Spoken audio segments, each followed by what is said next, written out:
Hi, I'm Alicia. And I'm Robin, and you're listening to Beall Moments, the podcast sharing real talk about the realities of IBD.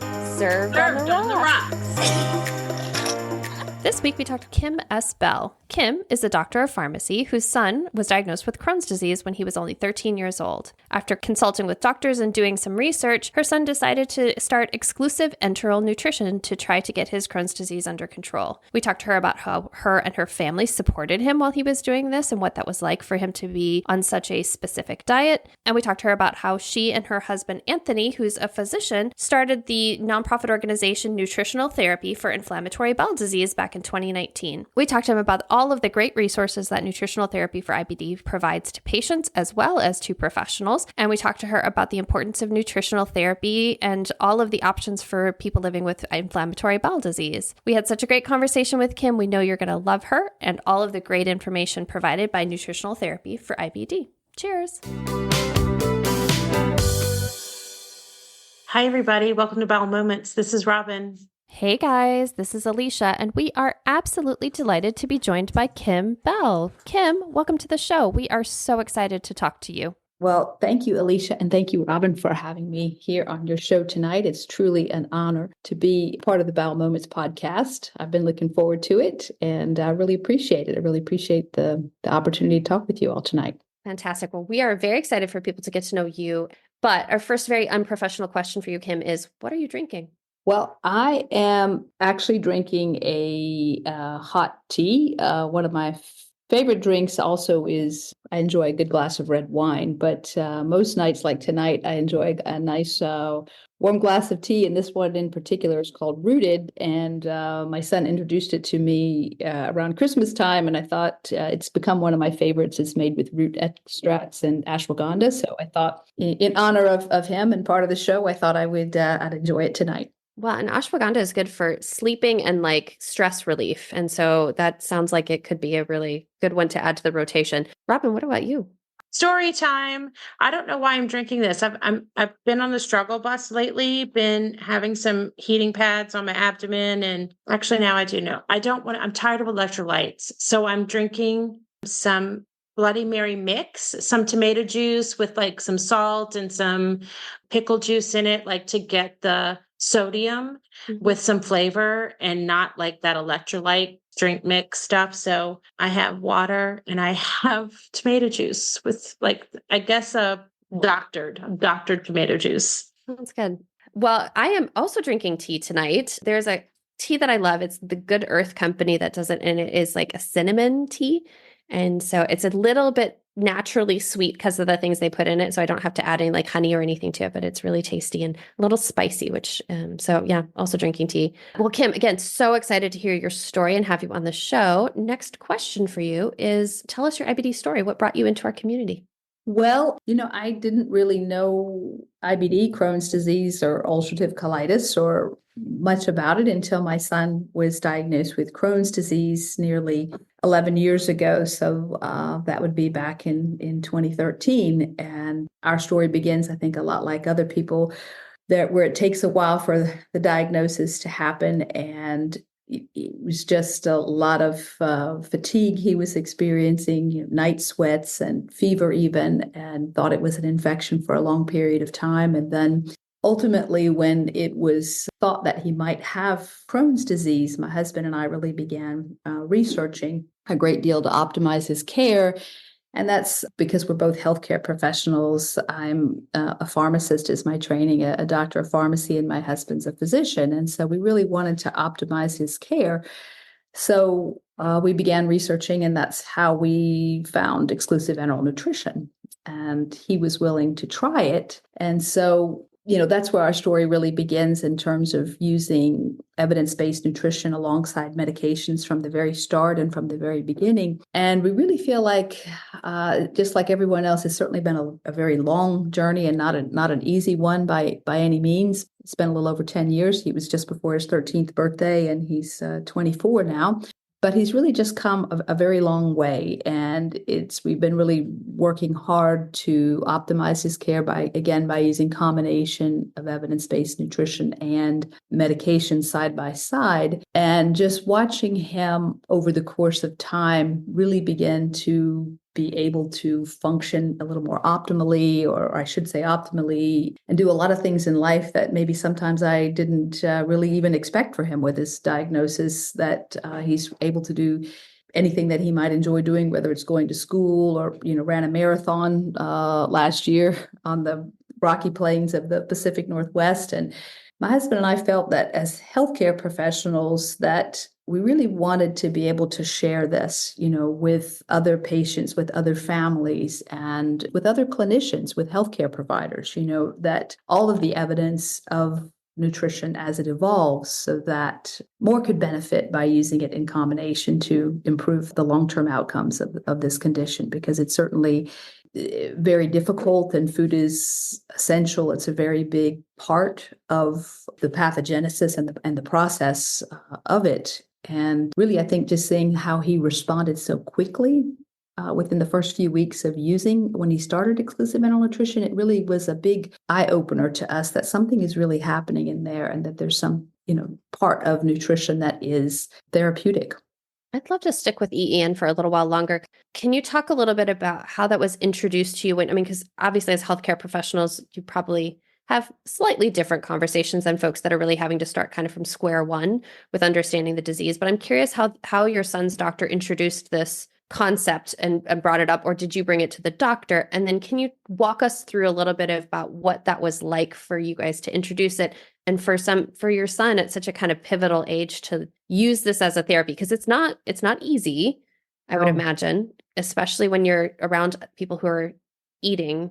It's really good to discuss, because Exclusive Enteral Nutrition is really the cornerstone of nutritional therapy. It's the foundation upon which all other aspects of nutrition, as part of therapy or treatment is really built upon. But it's certainly not for everyone, because it's difficult to do, to have liquid nutrition only. That's what it means for Exclusive Enteral Nutrition or EEN, and to have that for 8 weeks is really the part to induce remission in Crohn's disease. But it's really the most well studied in pediatric Crohn's disease, but it also has increasing data, especially in the last few years, for adults, and really a lot of great data also for patients, pre-surgery. So I think it's really an underutilized treatment or therapeutic option. And so as part of what we do as a nonprofit with Nutritional Therapy for IBD is to really promote awareness of all evidence-based nutritional options, and only just one of them is Exclusive Enteral Nutrition. That it's underutilized in the United States, for example. It's used less than 4% of the time here in the US, but yet it is the number one recommended treatment for induction of Crohn's disease worldwide in Canada, Australia, Japan. And a lot of the reason it's not used so much here in the US or even offered is it's really perceived from the beginning that it's simply too difficult to do. So we really brought it to our doctors and really said that, hey, it looks like this is Crohn's disease, and we really, we would like to use this as part of his process of induction of remission, because, in talking with our son, he's willing to do it. He had already, I think maybe he was a great fit for it, because he was a self-proclaimed pescatarian since the age of 5, and had really done that on his own. So, he was really a person who was very disciplined and very kind of stuck to his own ways of doing things. And so when he said he could do that, we thought, well, okay, it does have among the highest rates of inducing remission and providing mucosal healing. So we thought that it was a good fit. But again, at the same time, we wanted to optimize everything. So we offered and had medications really also from the very beginning.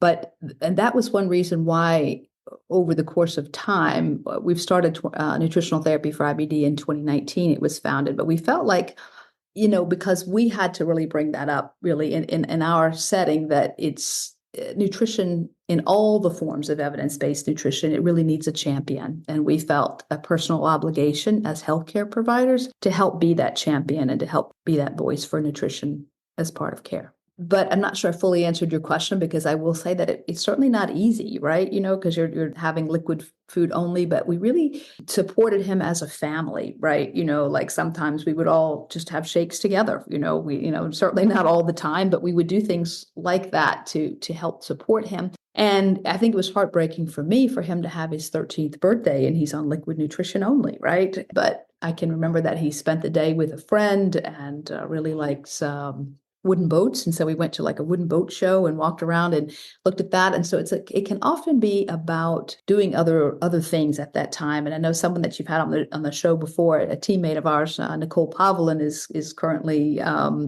using Exclusive Enteral Nutrition. And she shares with us too that really focusing, and like she made it through the holidays, for example, even on Exclusive Enteral Nutrition, but about doing other things and really making it more about spending special times together and not taking some of the focus off of the food. And a great article that was published last year was out of New Zealand, and Professor Day is one of our medical advisors there. And I thought it was really nice that it had a lot of the kids and the families' perspectives in that. And that's what they were really asking for, was really support from their friends, support from their families, and support from their healthcare providers, that really, while they're on this treatment, that they should still be seen regularly, they should be encouraged.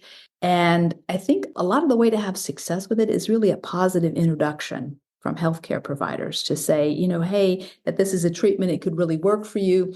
But absolutely to never force it on anyone, because especially for kids, that would be devastating if that's not something you're interested or want to do. No one should ever feel like they have to do that, right? Yeah, definitely agree. I think because it is such a lifestyle change, I do think you have to be bought in as a family for all of it. But I agree with you. I think, we've talked about this in the past of, here in the United States, or I think everywhere, like celebrations or recognitions a lot of times are tied to a meal, food, right. Birthdays or birthday cake, and the holidays, all these things are sort of have a very meal component. And so you do have to have everybody kind of bought into it for sure. One of the things that has come up for, advocacy issues for the IBD community is the access to medical nutrition. So there's an act going around about access, having insurance cover medical nutrition. And so I am curious. And one of the things that come out of that is that specifically, if you're getting your nutrition through a tube, then your insurance, that intervention is more likely to be covered by your insurance. But if you're drinking things as part of your, that is not as covered. I'm curious if this is that something that as you've been hearing from families and talking to people about this, that you've experienced or heard about? Oh, yes, that's the Medical Nutrition Equity Act. And Nutritional Therapy for IBD is an organization that is co-signed as a supporter, on that, to support advocacy for legislation to help to pay for that. The Health and Medicine Council, that we're also a member of that and have regular monthly meetings. And that particular bill should be reintroduced soon. And there's been a little bit of language change, in particular, I don't know if it will stay in there, but in particular for Crohn's disease, because it's a really recognized therapy for that. And I think when you view it in that way, that it certainly just makes a lot of sense that should also be, included and supported by insurance in every way that we support other treatment modalities. Right. I mean, it certainly seems like barbaric to make it so that it's only covered if there's a tube involved, because as we know from some of our past guests, that tube can be very traumatic for some folks. And also just thinking about if you're a 13-year-old boy walking around with a tube, inserted, could also be sort of socially awkward. So there's a lot at stake here where, if this is a therapy that can be done in a different way, it's still effective. And, being able to have that covered by insurance is super important. So thank you. I would kind of assume that was together, but that's helpful. Yeah. The other thing that has come up in some of our conversations with dietitians and mental health professionals is, when you are so symptomatic, food is scary. And so if you go to a liquid diet that then puts you in remission, you're feeling so much better, things are going great. I would assume that there is some reticence and potentially even some fear in reintroducing foods because, before you went through all of these, 8 weeks of enteral nutrition, you were feeling pretty crappy. So I'm curious, again, as you've been working with families or even your own son, what was that process like, or what have you heard from folks about that process of kind of bringing food back in after the remission has come about based on the enteral nutrition. Yes, and in our nonprofit, just to clarify, Nutritional Therapy for IBD, we don't provide any direct services or medical advice to patients or families. That we really provide information, both to the healthcare professionals and to patients, and we provide resources, really to help make that easier. And so ideally, if you have a healthcare professional that's really trained, in IBD and nutrition in IBD, and like a dietitian that might have special training in IBD, would really be ideal to work hand in hand and one-on-one to help work through some of these anxieties and food fears, and they're really real. I think that that's really an underappreciated aspect of living with IBD, is that patients do not feel supported or understood in terms of the concerns and the fears that they have around food. And I mean, it's not just with exclusive enteral nutrition. It's really with, if you've had flares and you've been, and what patients experience is that they do experience, when eating, sometimes they do experience symptoms. And so that's real to them. And so these fears that they have are also real. And so I think that that's something that our organization hopes to do, is to really normalize that and recognize the challenges that patients and families face when eating with IBD, and to normalize the fact that patients do have specific dietary needs, and that we need to really work with those patients and really support them through that.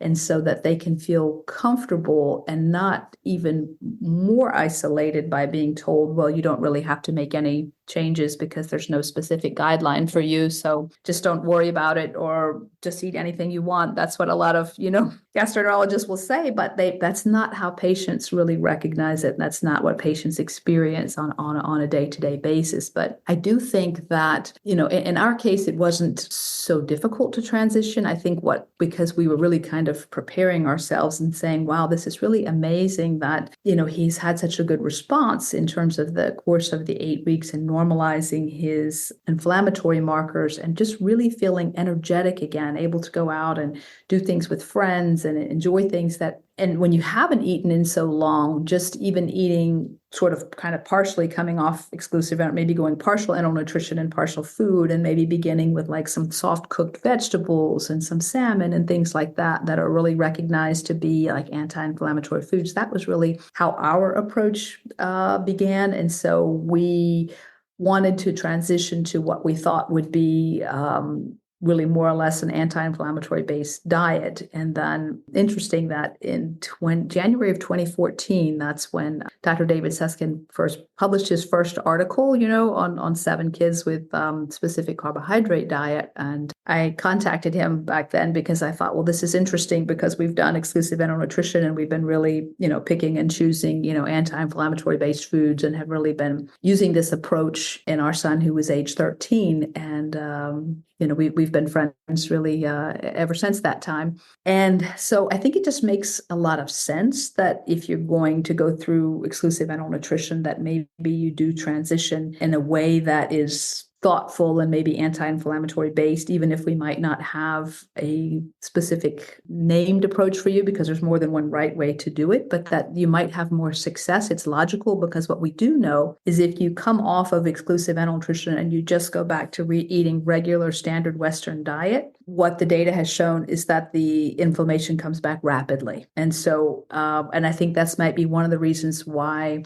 exclusive enteral nutrition might have been underutilized as an induction therapy, because what do you do afterwards, or how do you transition? And I thought it was even interesting that, one of the papers from Australia recently this year suggested that, well, maybe it does make sense to transition if you go through EEN to an anti-inflammatory diet, even though we don't have like a specific study on that. It might be a logical approach, for CDED or perhaps SCD. Again, only if this is something that the patient is interested to do, and especially when it's a child. You can't emphasize enough that it's always the patient's choice. It's never, you have to really be careful with parents, because sometimes what the parents want can be a very different thing than what the child really wants. And the whole psychosocial issues, that you're not helping anyone if you're really forcing something on them that they're not interested to do, and even just if you make small changes, that can still make a difference for that person. And so they shouldn't feel obligated in any way to take these higher levels of nutritional therapy options. But for those that are interested, as an organization, we feel like they should be offered, right? And that every patient working together with their healthcare providers should have a patient-centric approach of really finding the option that's best suited for them. One of the resources on the website, Nutritional Therapy for IBD's website, is an overview of all of these diets. It's one of my favorite things on the website. I have gone there a couple of times to check it out myself. But just since we were talking about that, I felt like it's a good time to mention it because it is a very valuable resource. I feel like there isn't a good resource like this for patients. It feels comprehensive. But I really do love this chart that you have that really compares and contrasts all of these diets to give you a lot more information all in one setting where you can just look at your screen and have all of the information right there in front of you where you can make informed decisions. Thank you, Robin, for really mentioning that. It's actually a favorite resource of mine also. And I really think that we've talked about this with our medical advisors that we should really publish this chart because it was really probably took the better part of a year to put these charts together because a lot of thought and a lot of care went into them. And that, to my knowledge, it's the only source of a vetted comparison, between each of these therapeutic diets. And they're vetted by the primary researchers of each of those diets. And not only for the accuracy of the information that's included on the chart, but for the way that it's presented. For example, like CDED, the foods that are included in the first 12 weeks are different than what you have in, the maintenance phase, which is more expansive. And that's why we have actually two columns, for CDED, is because you need to know what is in each phase. But another thing that I really like about looking, and we've tried to sort of color code it with like green where they're all really like the same and they agree, yellow where there's differences, they green of what they include, yellow where there's differences, and red where these are things that they either all limit or exclude. And so I think from a research type of perspective, it starts to give us a little bit more clues when you collectively put these studies side by side. What is there a trend here, or is there a channel? And you can really see it a little bit more. And there's some ongoing research now, for example, like the CD Treat trial out of Glasgow, which we don't actually have the dietary components of that yet. But, the preliminary data, it looked very good. We do know that it's gluten-free is one of the aspects because that was shown to improve the efficacy of it. But as that research becomes completed and available, we will also put it into this comparison charts, and we think it's really going to advance our knowledge and maybe even inform future research by taking a look at that. And also like the Tasty and Healthy trial that's going on now with Dr. Dan Turner and others in Israel, it has some similar components to these diets. And we feel like, maybe there's a trend and it can help us a little bit more. But if I may, I would also like to say that, I think an advantage of having primary researchers that are working with us as medical advisors as part of our organization. We have 18 international medical advisors, pediatric and adult gastroenterologists, dietitians, and a nurse practitioner, Kaylee Nguyen from Stanford. Also, but they've all been primary researchers on any of these dietary therapies or even exclusive enteral nutrition. And by bringing them together in one place and having routine, regular meetings and conversations together, I think it's really helped to reduce what I would call sometimes the diet wars, where people have, well, it's my diet and everybody's put in a lot of research where, for example, working together to make this chart, it takes away some of that and we can really focus more on what the components are. And I think that will really help advance dietary therapy as a whole. Which is what all of the patients want, right? That's the question that everyone is asking is, what can I eat? What is going to help me to feel better? What is going to get me to remission? I do want to just say to everyone who just listened to Kim talk, don't be scared about all the research that she mentioned.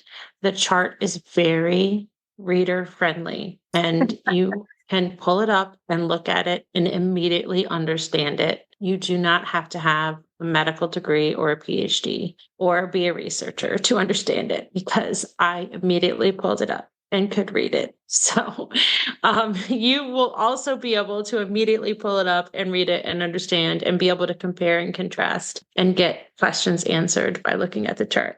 No advanced degrees necessary.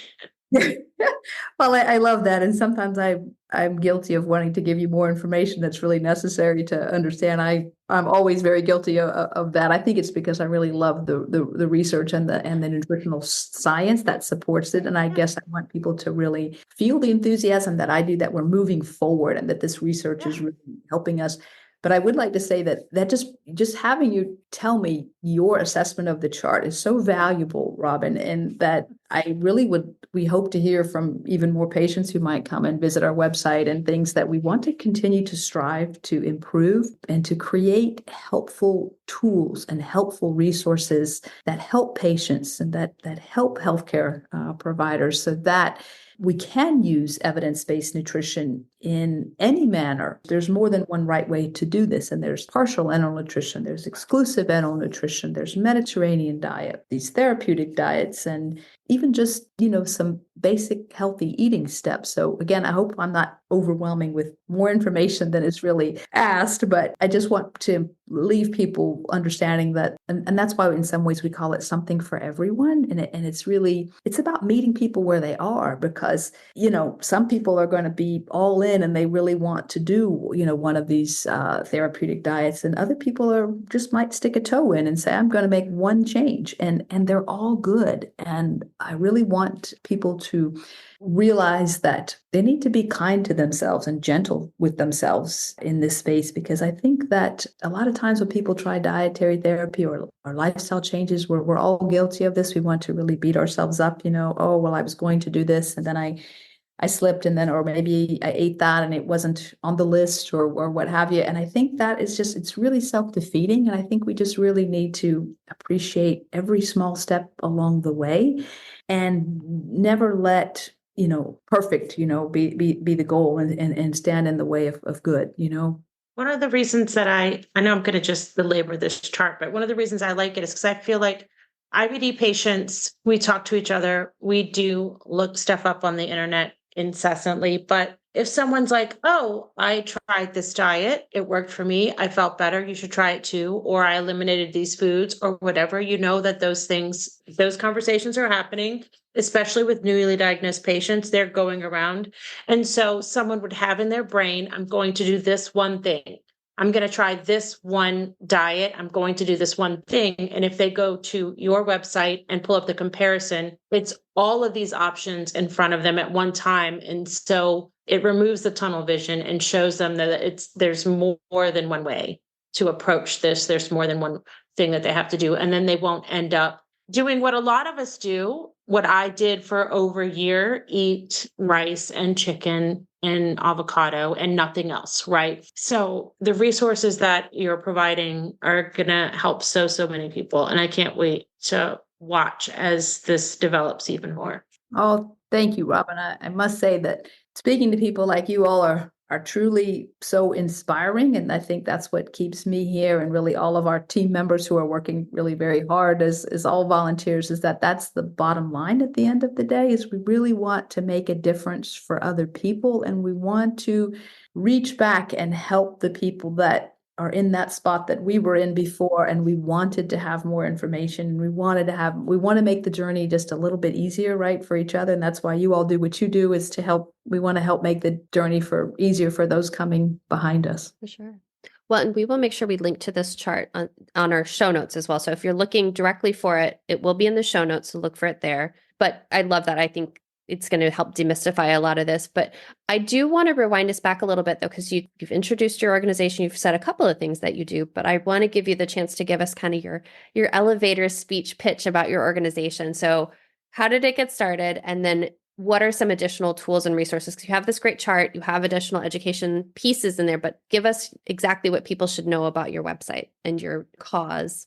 Okay. Thank you for that, Alicia, that we are Nutritional Therapy for IBD, that my husband and I are founders, started in 2019, and we have 18 international medical advisors working with us. So all of our content is vetted, that we are comprehensive, like Robin had mentioned, and up to date, source of information. And it's a tool really for healthcare providers and for patients. And it's our goal to inform about nutritional science as it evolves in the same manner that we use pharmaceutical data. It's always evolving. There's always a new study. There's always a new piece of information. And we feel that if we can inform both healthcare providers and patients, again, as it evolves, then it can be applied right alongside medications as it evolves. We may not have all the answers, and we probably never will, because we're going to continue to layer in the research, but that doesn't mean that we wait and that we do nothing. We really should use what we have currently available today. And we advocate for facilitating and providing the information for healthcare providers and patients to work together and to facilitate these discussions between them so that they can find the right evidence-based option that's best suited to them. Like we said, there's a full array of options. It's anywhere from just knowing that that nutrition exists and that it's part of the pathogenesis, and to simple 1 or 2 steps, to Mediterranean diet, to partial enteral nutrition. That's something that's completely underutilized if you don't change your diet at all, but you just have 50% of your calories or more in liquid nutrition. There's some really, some data that shows reducing significantly surgical recurrence. And we feel like patients would like to know these things, and then they can decide really what works best for them in their lifestyles, or whether it's a therapeutic diet. So that's what we're about. And we're keeping up with the latest news. We're providing the highlights from the recent conferences like Crohn's and Colitis Congress. We're going to the European Crohn's and Colitis conference next week in Stockholm. It'll be our first time there, and we will be really reporting on social media and in our newsletter. So if you haven't subscribed to our newsletter, we'd like to ask you to subscribe, because it's going to come out monthly now and really be just chock full of what is the latest information so that patients can really use it and apply it and really benefit today. That's our goal, is to help patients benefit from the knowledge and information that we currently have today. And additional resources, I think I forgot to mention, we have our recipe database that we developed last year, and that's under the patients and family section. It has over 1,000 recipes, and they're filterable, so you can filter, according to foods you might want to include or exclude, and they're vetted by our dietitians. And I know there's probably some really great cooks out there and people that have been, making a lot of things. If you'd like to contribute a recipe to us, we would love to have that, and we'll have our dietitian team look at that and categorize it if it does fit within, one of the evidence-based categories. But that can be anywhere from Mediterranean diet to therapeutic diet. So it's really, there's a lot out there. So, we need your help. That's another thing that I'd like to ask, is that I think that it's something that I think we're all looking for, is to have diet part of the conversation from the very beginning. And we feel like if we can really engage more patients and more families to help us on this journey and to really raise the voice of nutrition as part of care, it will really help us. So I'm asking you maybe in some way to help us on our journey, whether that's by just sharing awareness of our organization, its tools and resources, subscribing to our newsletter. They're all helpful to us to get the message out and to help us advance in our mission. So, one of the things I love is that it's not just patient focused, it's also provider focused, because I do think one of the things that we see perhaps providers struggle with is that it's difficult to keep up with the research, especially if this isn't exclusively what you're doing. If you're not an IBD specialist working within an IBD center, it's difficult to keep up with all the research because you're also having to sort of see patients with other types of diseases. And I do think things like nutrition, diet, and mental health tend to be the things that they kind of go, yeah, I don't know enough about that to be able to advise you. So I love that this is you offering this information and this resource to providers as well, so they don't have to be the expert on it. They can say, hey, I'm getting information here. I have got enough information to be able to kind of guide you to find out what you need to find out. So I love that. I'm curious, what is this response that you're hearing? So as you're going out to these different congresses and international meetings, what's the feedback you're getting from professionals about it? That is really rewarding and motivating, because a lot of people, like at the Crohn's and Colitis Congress that they really came by, especially just to tell us thank you, that, people that I haven't met before, that are using our resources and tell us that they're really helpful and that this has been so needed and that we're really filling an essential gap here. And so I know we're all out here working very hard. Our team members, our medical advisors are, and it's just really nice to know that they're used and appreciated. And, I went into one of the nutrition sessions, and someone that has just completed the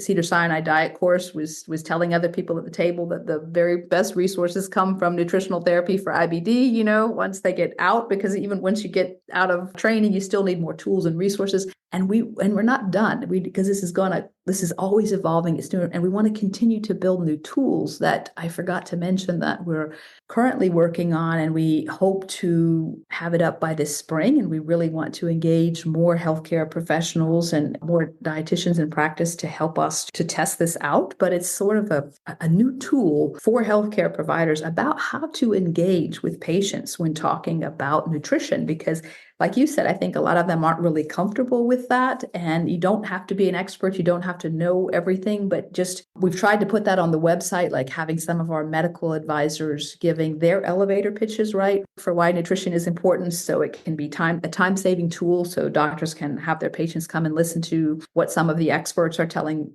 their patients. But really beyond that, there's just a lot of nuances in terms of determining how to help patients find the best fit. And that's actually something that healthcare providers have told us that, over the years since we've started in 2019, that we believe now nutrition is important, but tell us how can we really integrate it, into practice? And of course, having someone trained in nutrition as part of your practice is really an essential part of that. But patients need to hear it directly from their doctors that it's important and that it's an integral part of their care, and take steps, to talk with them and find out what interests them, right? And what support they have, and how they feel about diet, and what changes they might be interested in making, if any, right? And so we just want to help facilitate that conversation. And we're really hoping that our new tool that some of our medical advisors have helped to design, that it can make a difference to make a bigger space for nutrition as a foundational part and a conversation that's had in the very beginning.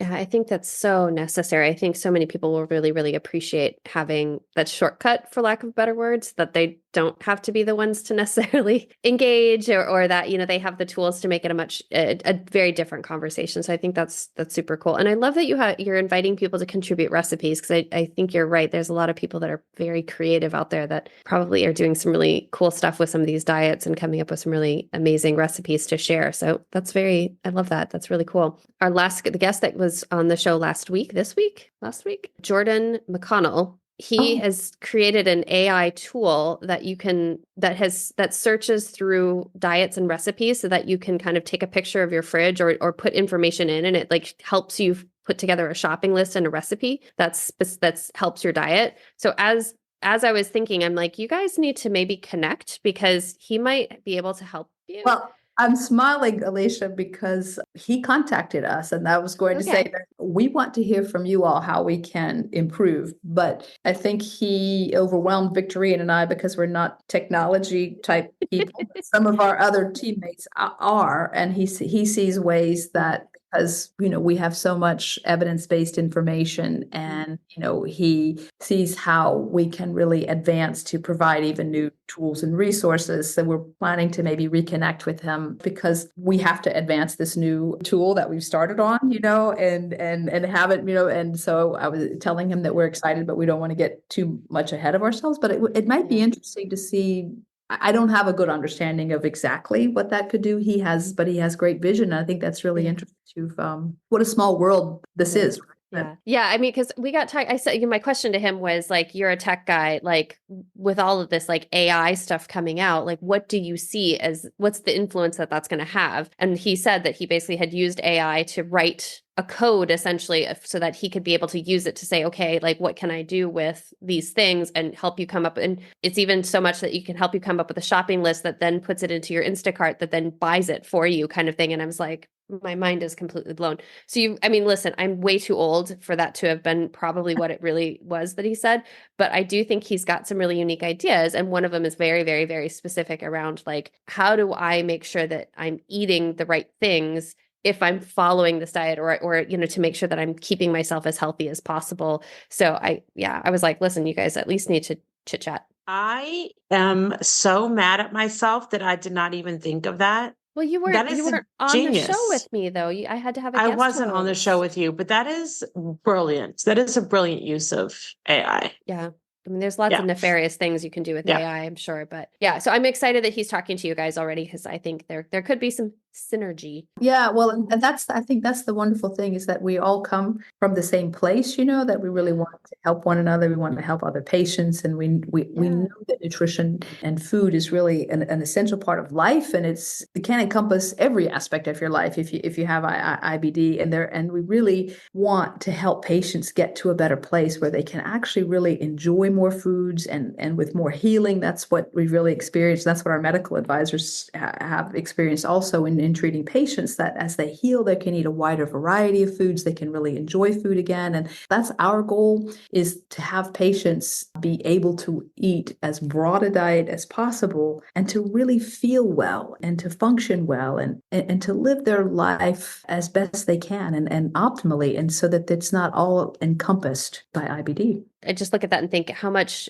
of a kind of emotional boon that would be for folks as well. Like I think about, Nicole in her episode talked very candidly about being afraid of eating and about how that's so common from folks that we're talking to, like to have the data to be able to say, like, I trust that what I'm choosing to do, I'm trust by introducing these things or introducing this diet is going to not be something that's detrimental to me. I think that's really like people want that reassurance that they're sort of making the right choice. I feel like, in all things. Yes. And Barbara Olensky made a video for us on the website. And I think that's under a section we have like focus on variety. And, it's really compelling. And I know another one of our team members said she was just really moved by it because she also had fear of food. But Barbara, she's the founder of IBD Aid Diet, Barbara Olensky from UMass, if for those who may not know her, and one of our medical advisors. But in her experience, what she said is that she felt that as patients found safe foods where they could slowly introduce, like you're talking about, that they soft cooked vegetables and maybe in stages, because when you're really hurting and in pain,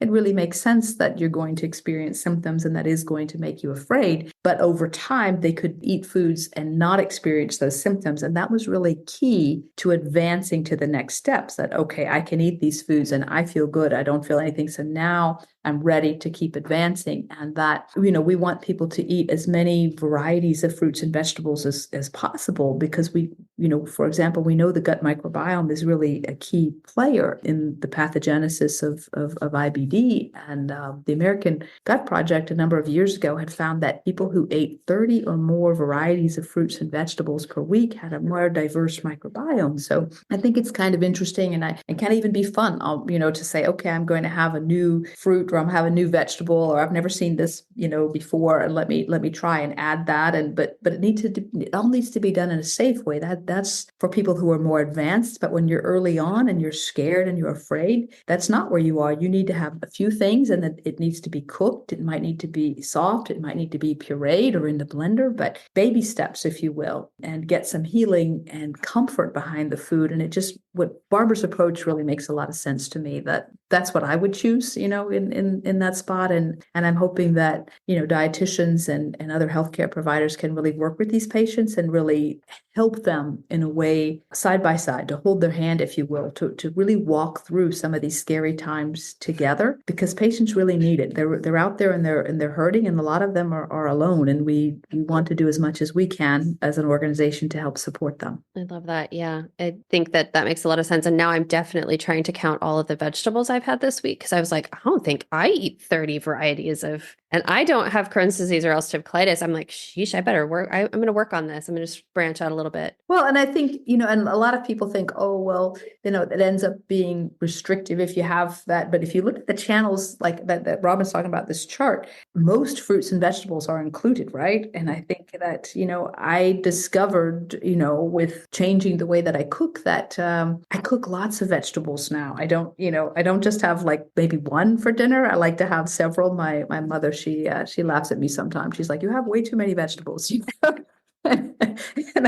And I think it's nice to have variety, but you can cook them, and then sometimes you can get out and have the leftovers you had the night before, right? Because that gives you, and then just cook one new one and you throw it in there, so then you still have several different cooked vegetables. But I found, different things that I didn't eat before, like persimmons, right? That it's a kind of fruit, and kumquats. I even grow them now, and you can just eat them off the little tree. But again, these aren't for people that are really hurting in the beginning. I really want to be aware of that, because it's a bad feeling when you're not feeling well and someone's telling you to go and eat all of these things, and you so wish you could, but maybe instead of apples you have applesauce, because applesauce is I just love the nutritional science. But actually, when you cook apples and you break it down, it actually releases more pectin out of it. And the pectin has actually been shown to increase the integrity of the intestinal lining, the pectin has. And so all these little things, that there could be something in the food science. It's the way that it's prepared and it's made, because you're making it more digestible, for example, also when you're soft cooking the vegetables. So,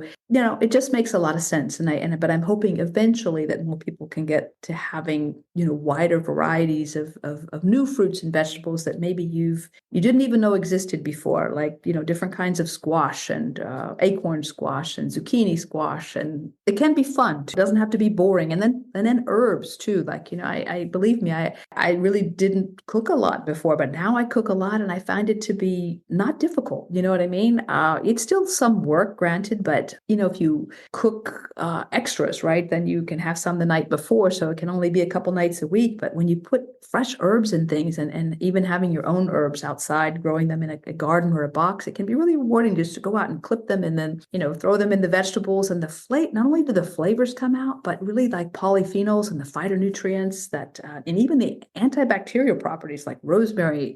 Rosemary extract is commonly used as a natural preservative in some products. And just throwing your rosemary in like with Brussels sprouts and sage that you roast, it really adds a lot of flavor, and it can be fun. I don't know. Maybe I'm just hit a different place or a different stride when I've been in here now 10 years. It's hard at the beginning. I definitely say it will. You're going to feel like a fish out of water when you first like, oh my gosh, I'm used to buying things that are so easy to prepare, and they're in boxes and what have you. But when you start making changes and you start cooking things a little more fresh, you're like, well, you know what? Maybe I'm not so bad at cooking it. It's not so hard, right? And it tastes good. And whenever you're introducing new stuff, I have to get back on my little soapbox. When you're introducing new stuff, sometimes you have to, and I hear Stacey Collins, everyone, friend of the show, Stacey Collins. Yes. I just hear her. She's the little angel on my shoulder, whispering in my ear, introducing things slowly, a little bit at a time, especially when you're doing fruits and vegetables. If you haven't had them for a while, if you're post-op or anything like that, or if you're newly into remission, slowly start small.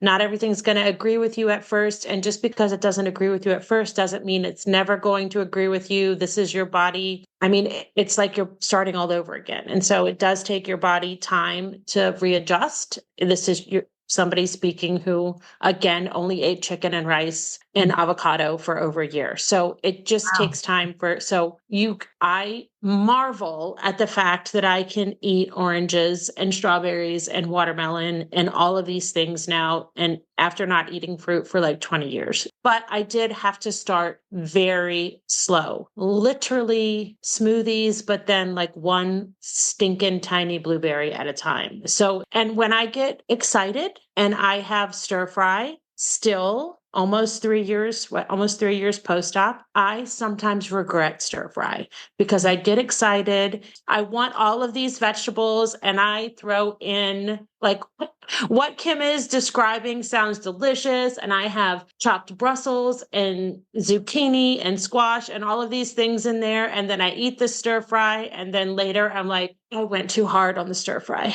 Yeah. So, I mean, sometimes just know that just because it doesn't agree with you now doesn't mean it's not going to agree with you forever. And sometimes you go 20 years without having a strawberry. That happens too. This is IBD, and that's how we live with it. So whatever your reality is with food, it's going to change. I just want you to know that it is going to change. I just want you to know that whatever it is okay, but try not to restrict foods when you can. These diet resources are available for you on Nutritional Therapy for IBD's website. Work with a IBD trained dietitian if you are able to and have access to one. Food is joy. Food is life. Don't let the IBD get your food down. Well, and maybe it's just a matter of stir fry sounds amazing, but stir fry, the vegetables are still not super cooked. So it might be that you modify the recipe so that your vegetables are more cooked and you're putting the sauce, kind of thing. So it might be that you have to take the concept and sort of tweak it a little bit until you're in a place where maybe stir fry is a little more acceptable. I'm just saying, that's a lot of vegetables, right? But I look, admittedly, everyone, I went overboard with the stir fry. I'm not going to lie. I was just really excited about stir fry. Every once in a while, I'm just amazed that I can eat all of these fruits and vegetables again. And so I'm like, I want all of the vegetables all at one time, get in my belly. And then I immediately regret it. It's okay. I live to tell the tale in pain, but I live. Kim, thank you so, so much for being on the show. We really appreciate you coming on and talking about all of the good work that Nutritional Therapy for IBD is doing. It is amazing, and we can't wait to see what is to come. But it's time for us to ask you the last question. So, what is the one thing that you want the IBD community to know? Well, Robin, you did such a fantastic job of summing up, how we want people to view nutrition and to take baby steps and to never give up and to always have hope in that, even if you're in a bad place now, that just working in a manner that's right for you and with your healthcare providers, just as you mentioned, that you can get to a better place and that it's possible to get to a place to enjoy food again and enjoy your life. And it's certainly not easy, and we don't want to diminish the struggle that's on the way, but we really want to leave people with a lot of hope that taking those baby steps can really go a long way to help move you to a different place. And I guess that's what we want to leave people with, is encouragement and to feel empowered, to have just more control of how they're feeling and where they're going with their life, and to enjoy food. Like you said, it should be joyful, and we want people to be hopeful that it can be again. I'm curious if, as a mom of somebody living with inflammatory bowel disease, do you have any specific mom or parental advice that you would share on raising somebody with inflammatory bowel disease? Well, I think it's important to be supportive, but not to let IBD rule your life or your relationship with your child, because I think we're always worried about that, and it's always on the forefront of our mind, but it's not what they always want to talk about or tell you about. And they are certainly more than that condition that we're, as parents or as mothers, we're always worried about. So really try to remember to help them feel just like a regular, normal kid growing up. Great advice. Thank you. Thank you. I love it so much. Kim, it has been such a pleasure to have you on. We really, really appreciate it. And like Robin said, we're so excited for the work that you're doing and all of your fantastic volunteers and your medical advisory committee. I think it's so necessary for our community. So I think people are really going to take a lot away from this conversation, but also from all of the tools and resources on your website. So definitely go down to the show notes, guys. You can get direct links there so you can see it. But again, Kim, it is such a pleasure to have you on. Thank you, everybody else, for joining us as well. And cheers, guys. Cheers, everybody. Cheers. And thank you again, Alicia and Robin. I enjoyed it so much and really appreciate it. Hi, this is Kim Beall. And if you enjoyed this episode, please rate, review, subscribe, and share it with your friends.